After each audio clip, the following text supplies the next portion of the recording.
Para sa ating headlines, pangangaral ng dalisay na ebanghelyo na ipaabot sa maraming panauhin sa iba't ibang distrito eklesyastiko. Iglesia ni Cristo, patuloy na nag-aabot ng tulong sa mga kababayan nating hanggang ngayon ay apektado ng nagdaang kalamidad. At abangan mamaya ang kwento ng magkapatid na umanib sa Iglesia ni Cristo sa distrito eklesyastiko ng Tokyo, Japan. Yan at ang iba pang mga balita dito sa Ibalita ang Pagliligtas.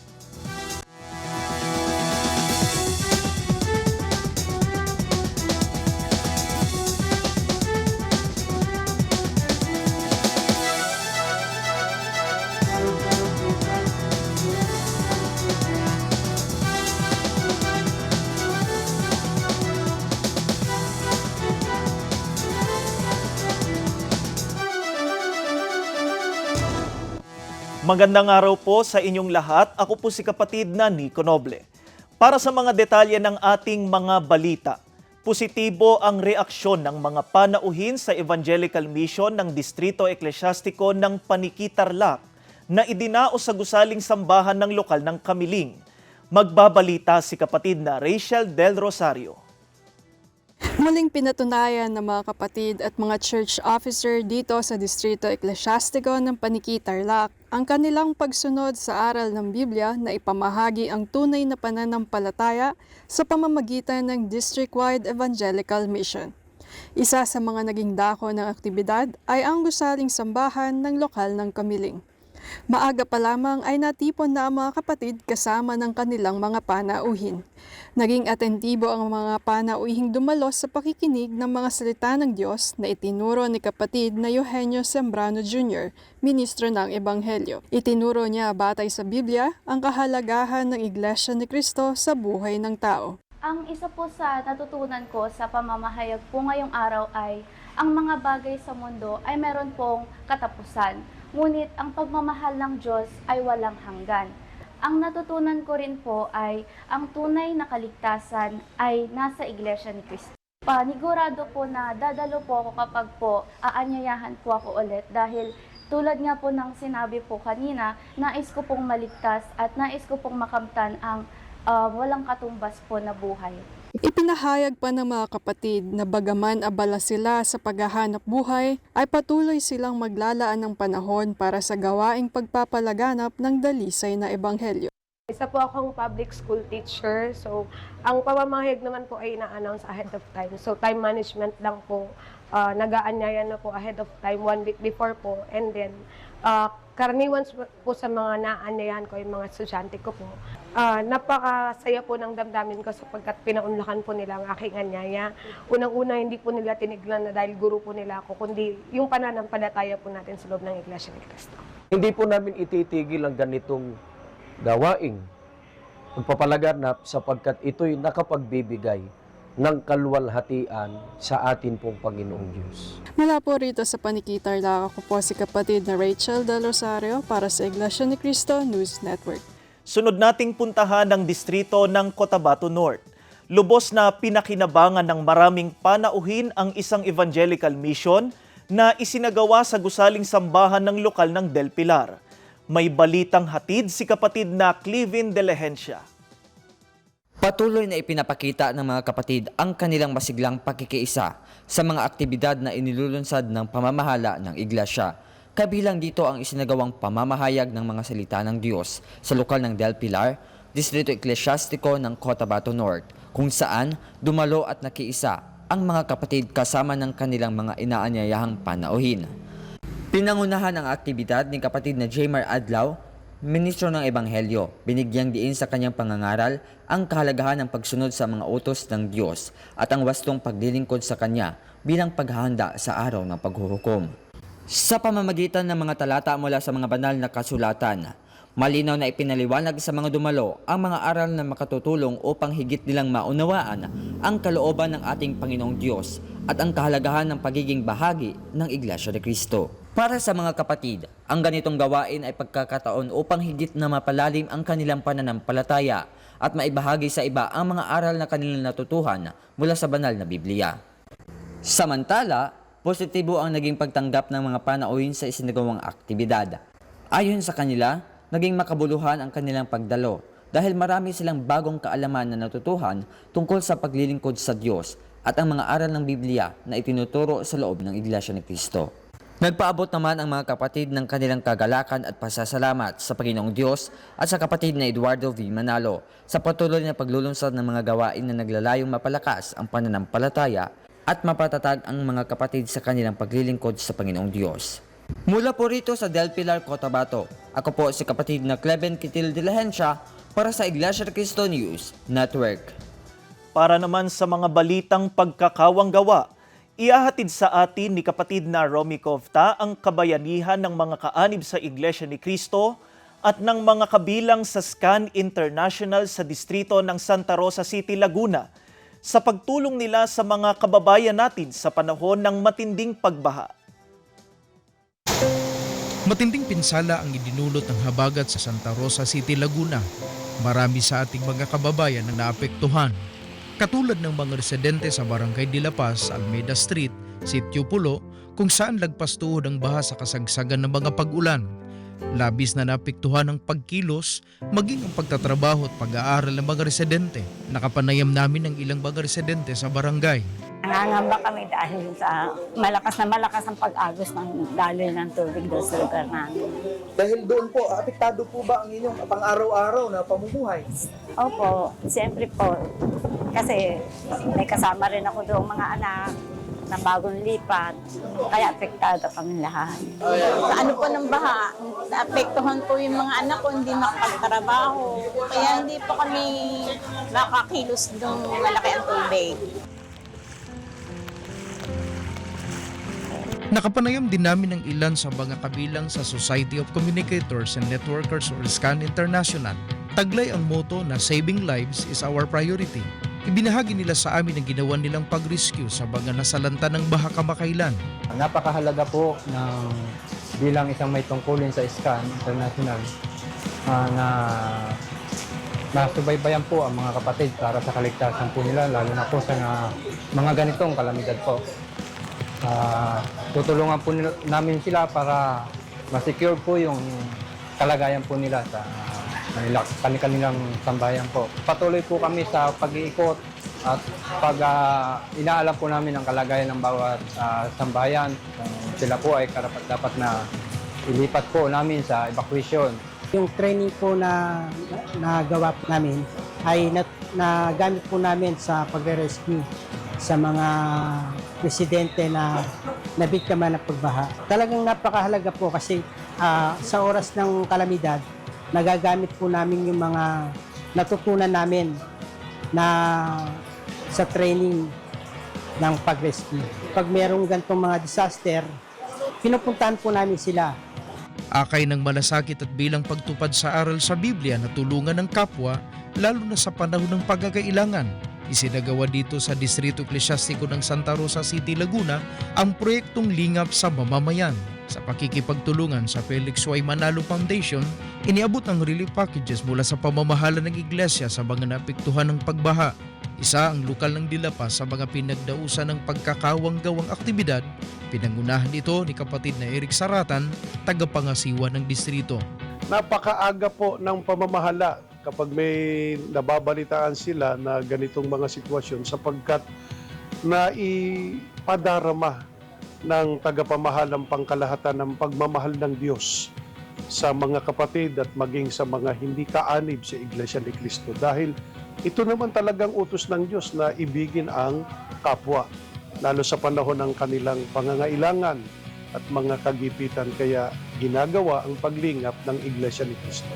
Ito'y bilang pagsunod sa kalooban ng Panginoong Diyos. Kaya natin ginagawa ito sa pangunguna ng tagapamahalang pangkalahatan, ang kapatid na Eduardo V. Manalo, maging ng pangalawang tagapamahala, ang kapatid na Angelo Eranio Manalo, para sa gayon ay makatulong sa kahit ganitong kaunting pagtulong mula sa ating lingap na ibinibigay sa mga nasalanta ng mga pagbaha.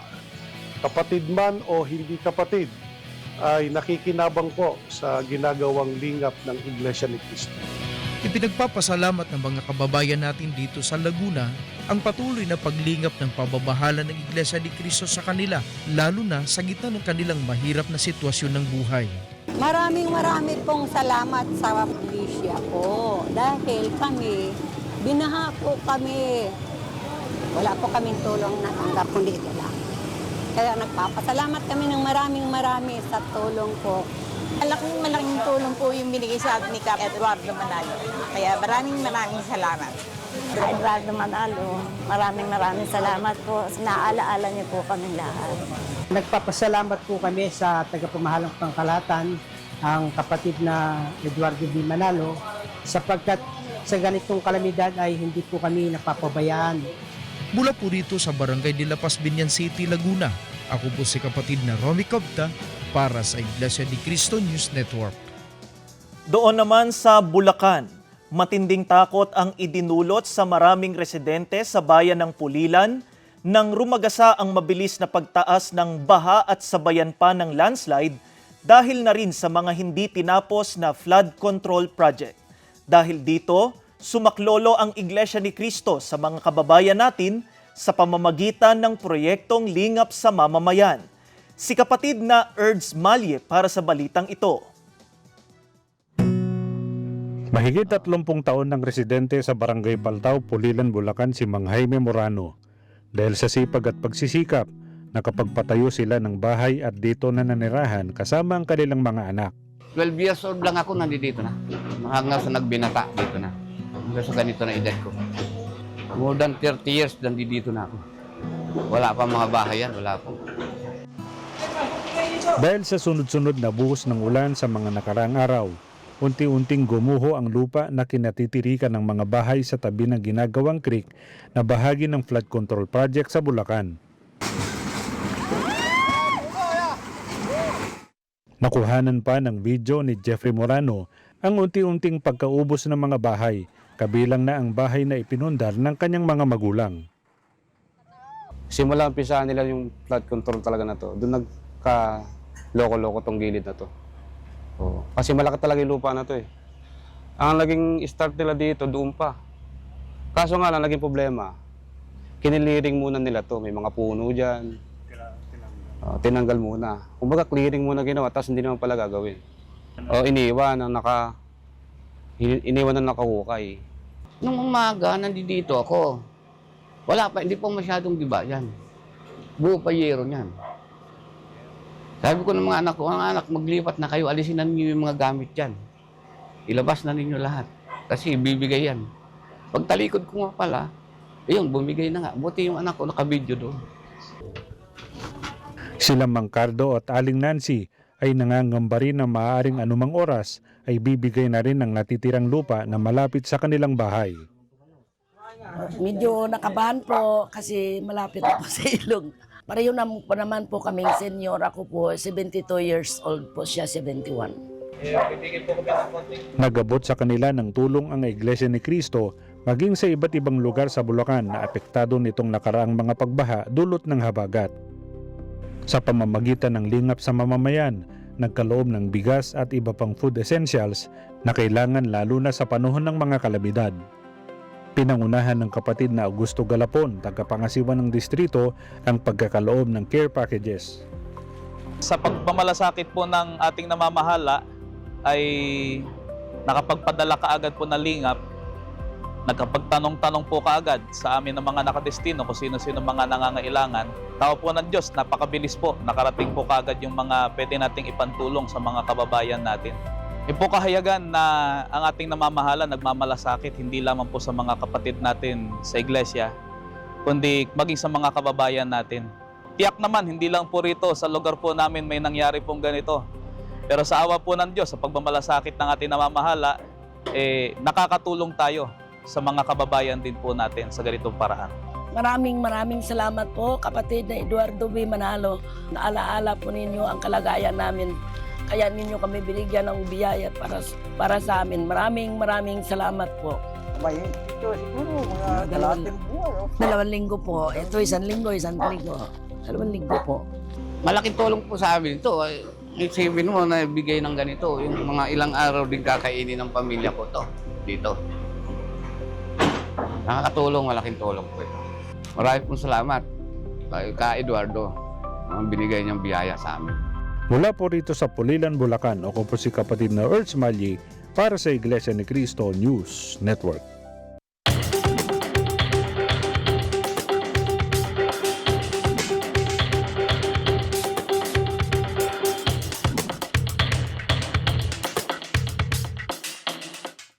In our news overseas, members of the Church of Christ in the District of New Zealand South tirelessly invite guests to an evangelical mission.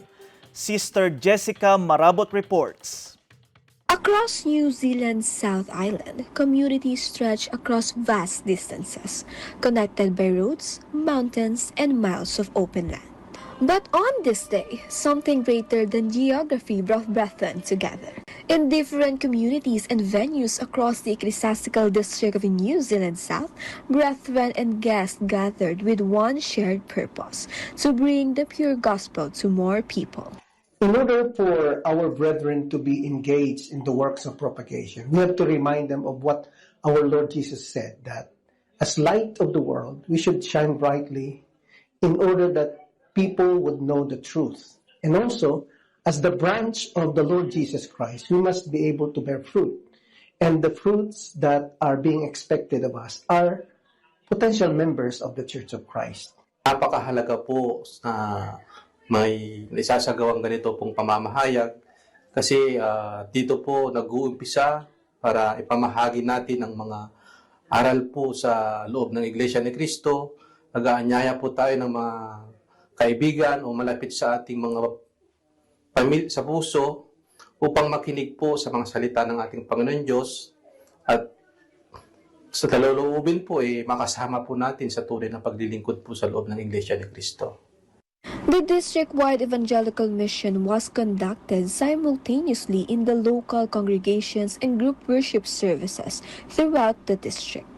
In Christchurch, Brother Uciel Bongaras, the district's supervising minister, delivered the Bible-based lesson. It is very important to spread the words of our Lord God all over the world because the judgment day is fast approaching. And we firmly believe that the only way for the people attain salvation on judgment day is becoming a member of the Church of Christ, the true church. Though held in separate venues, each gathering became part of one collective effort, giving more people the opportunity to hear and learn about the teachings of the Bible.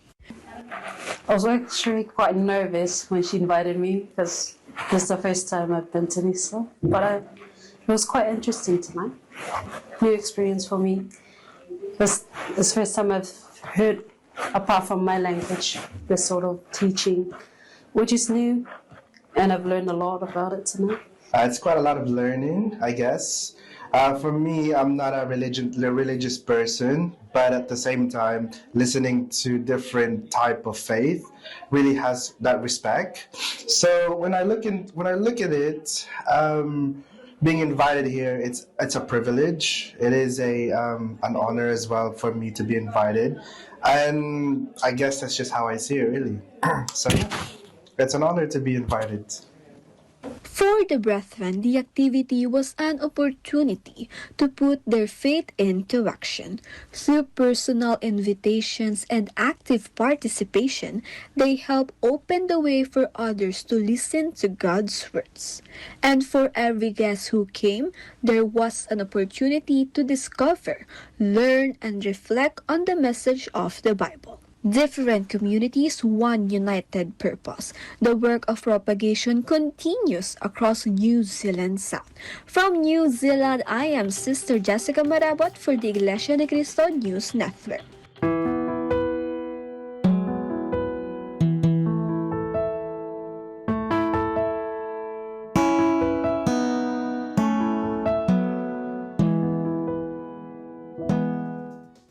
Sa Distrito Eklesyastiko ng Tokyo, Japan, kilalanin natin ang magkapatid na kapwa umanib sa Iglesia ni Cristo. Alamin natin ang mga pagsubok na kanilang pinagdaanan na lalong nagpatatag sa kanilang pananampalataya. Narito ang kanilang kwento. Mula nung pinanganak siya, parang anak ko na rin po eh. O, kasi mama ko, marami kami magkapatid, wala kaming tatay. 20 years ang gap namin dalawa. Busy kasi mama ko, kaya parang siya na rin yung naging nanay ko. Ako nag-alaga, nagtatrabaho, nag-aaral, bit-bit kung kahit saan ako tumira. Kaya lang, paalis-alis ako, di ba, every 6 months sa Japan, balik Pilipinas. Kaya nagkakahiwalay kapag dumating naman ako naman ang nag-aalaga. Kaya parang anak ko na rin. Hindi ko akalaing, pati ba naman dito sa Japan, madadala ko siya. Malapit sa isa't isa ang magkapatid na sina Judith at Ragna Marie. Sa kasalukuyan ay kapwa naninirahan sila sa Japan. Isang pangyayari ang sumubok sa kanilang pagiging magkapatid. Napunta po ako dito sa Japan, magtrabaho po, noong 1984. Bago ako pumunta dito sa Japan po, yung mga barkada ko po is mga iglesia po. Mga aral na galing sa Biblia ang naririnig ko pag nagsasamba po ako. Yung dahan-dahan pumapasok sa puso ko. Tapos sabi ko, siguro dapat magsuri na ako. Oo. Pumasok ako sa pagka-iglesia, siyempre sila Ka Alvin, yung mga manggagawa, yung mga kapatid pumunta sa bahay.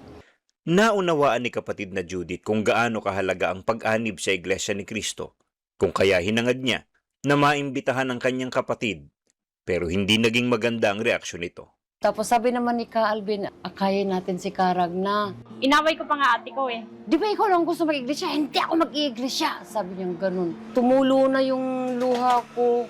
Hindi na ako kumibo at pumasok lang ako sa kwarto ko. That was the first and last na nasigawan ko siya. Sabi ko, hindi ako mag-iiglesia. Kaya wag mo na akong pipilitin. After that, hindi niya na ako pinilit eh. After nun, siguro mga a week or two, parang may dumating sa akin yung matinding problema. Iyak ng iyak.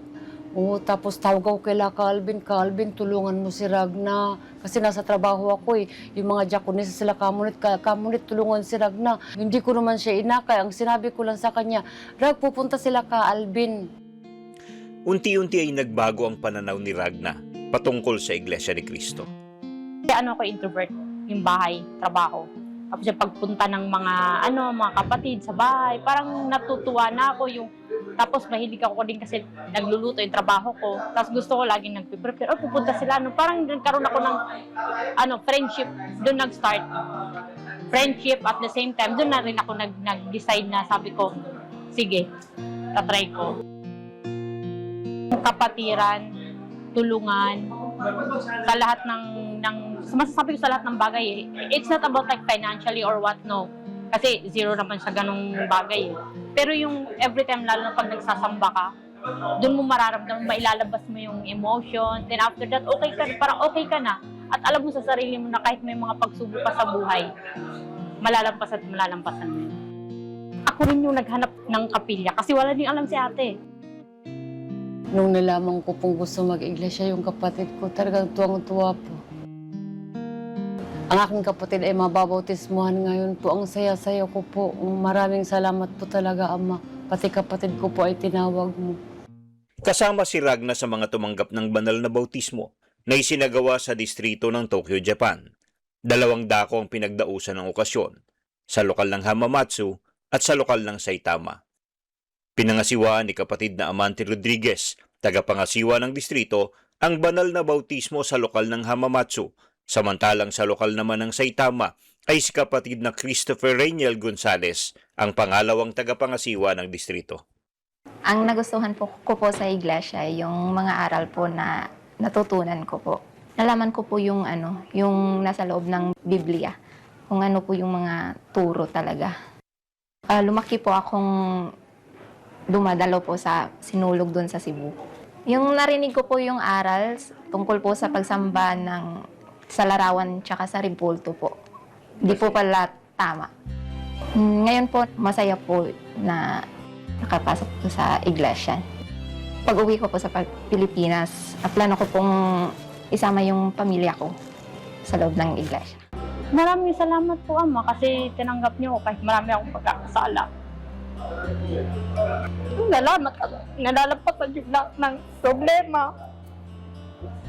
sa araw-araw na dumadating sa atin, nalalampasan pa rin po. Patuloy po ako magsasamba at mananampalataya. Sa kasalukuyan ay hindi lamang magkapatid sa laman sina Ragna at Judith, kundi magkapatid na rin sila sa pananampalataya dahil sila ay kapwa mga kaanib na sa Iglesia ni Cristo. Mula po rito sa Tokyo, Japan, ako po si kapatid na Wilner Arguelles para sa Iglesia ni Cristo News Network. Patuloy po namin kayong inaanyayahan na abangan ang iba pang mga balita tungkol sa aktibong pakikipagkaisa ng mga kapatid sa mga aktibidad ng Iglesia ni Cristo sa programang Iglesia ni Cristo News Live tuwing alas 6 ng gabi mula Lunes hanggang Biyernes. Mula po sa lahat ng bumubuo ng programang ito, kami po ay nagpapasalamat sa inyong pagsubaybay. Ako po si kapatid na Nico Noble at muli po ninyo kaming samahan sa susunod na episode upang ibalita ang pagliligtas.